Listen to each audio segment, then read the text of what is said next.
je m'appelle Émile Labouret et du coup cette année je passe le CAP charpente en ponctuel, donc en un an. Parce que moi j'ai déjà une formation que j'ai effectuée avant et mon bac je l'ai eu il y a quand même un petit moment, en 2014. Et ensuite après le bac, j'ai fait une année un peu à blanc où j'étais en génie des matériaux. Et ensuite je me suis inscrit en école d'architecture. Donc là j'ai fait une licence d'architecture. Et en fait, à la fin de cette licence, je me voyais mal commencer ma vie en tant qu'architecte, ou en tout cas le fait de travailler en architecture. Je ne me voyais pas faire ça sans être passé un bon moment sur le chantier. Et ouais, l'architecture, théoriquement, c'était hyper intéressant. Mais j'avais besoin d'utiliser mes mains pour construire les choses et pour comprendre comment ça se construit et comment on se projette dans l'espace.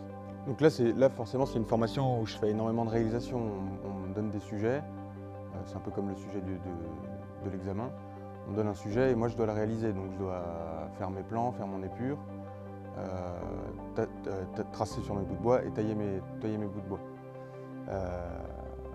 Vu que j'ai une formation auparavant qui est quand même plus sur le dessin, c'est vrai que pour combiner les deux, en fait, moi ce qui m'intéresserait c'est de faire de la conception en amont, donc proposer de la conception que ce soit à travers une agence ou seul, et ensuite de pouvoir proposer de la réalisation.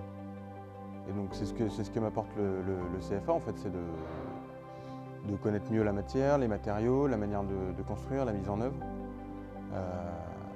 Et puis voilà, de pouvoir se projeter du dessin à la réalisation. Il y a quand même tendance, je pense pour les métiers du bâtiment, à considérer ça comme une voie de garage.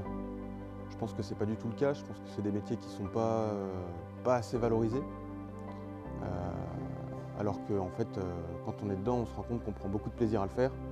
Et par exemple, c'est vrai que quand on entame un projet, on voit le début, mais on voit aussi la fin. Donc ça, c'est intéressant.